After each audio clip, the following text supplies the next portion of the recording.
Friends, RTE ના form તમે ફોનથી જ ઘરે બેઠા બેઠા ભરવા માંગો છો તો આ રીલ્સને પૂરી જોજો. હું તમને સ્ટેપ બાય સ્ટેપ બતાવીશ કે તમે ફોનથી તમારું ફોર્મ કઈ રીતે એપ્લાય કરી શકશો. સૌપ્રથમ તમારા ફોનમાં આરટીઈ સર્ચ કરશો એટલે તમારી સ્ક્રીન પર જે પહેલી લિંક આવે એ ઓપન કરી લેજો. ત્યારબાદ 4 સર્વરનો ઓપ્શન આવશે 1 2 3 4 કોઈ પણ એક સિલેક્ટ કરી લેજો.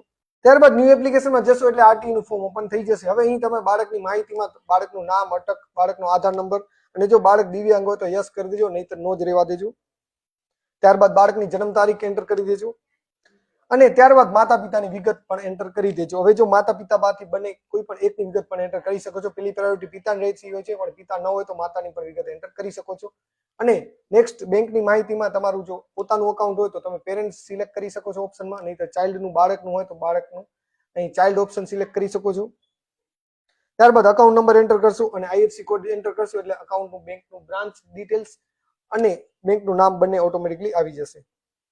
બધી વિગત ભરી અને નેક્સ્ટ સ્ટેપ પર ક્લિક કરશો એટલે અહીં કયું મીડિયમ તમારે સિલેક્ટ કરવું, તો જે મીડિયમમાં તમે તમારા બાળકનું એડમિશન લેવા માંગતા હોય એ મીડિયમ સિલેક્ટ કરી દેજો.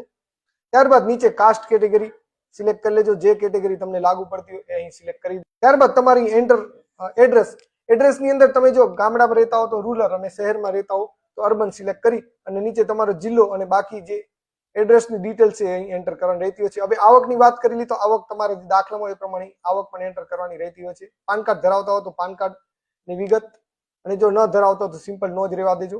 હવે એડ્રેસની ફરીથી એક વખત ડિટેલ્સ હોય વાત કરી લી તો એડ્રેસમાં તમારે તમારું ઘર નંબર, શેરીનું નામ અને બધી ડિટેલ્સ ભરી અને નીચે લોકેશન ઉપર ક્લિક કરશો એટલે મેપની અંદર એક પિન પોઈન્ટ આવી જશે જેમાં તમારું લોકેશન આવી જશે. ત્યારબાદ સિમ્પલ નેક્સ્ટ કરશો એટલે એપ્લિકેશન નંબર જનરેટ થઈ જશે. હવે એપ્લિકેશન નંબર ખાસ કોપી કરી લેજો અને આનો સ્ક્રીનશોટ પર તમારા ફોનમાં સાચવી રાખજો, આગળ બહુ જ કામ આવશે. અને નેક્સ્ટ સ્ટેપ કરશો એટલે સ્કૂલનું લિસ્ટ આવી જશે. હવે જે તમને સ્કૂલ અહીં રાખ્યું હોય એ તમે પ્રાયોરિટી પ્રમાણે સિલેક્ટ કરી શકો છો. તમે એકથી વધારે પણ સ્કૂલ સિલેક્ટ કરી શકો છો. ત્યારબાદ તમામ ડોક્યુમેન્ટ છે એ 1 બાય 1 અપલોડ કરી અને સેવ નેક્સ્ટ કરશો એટલે તમારા ફોર્મની વિગત તમારી સામે આવી જશે.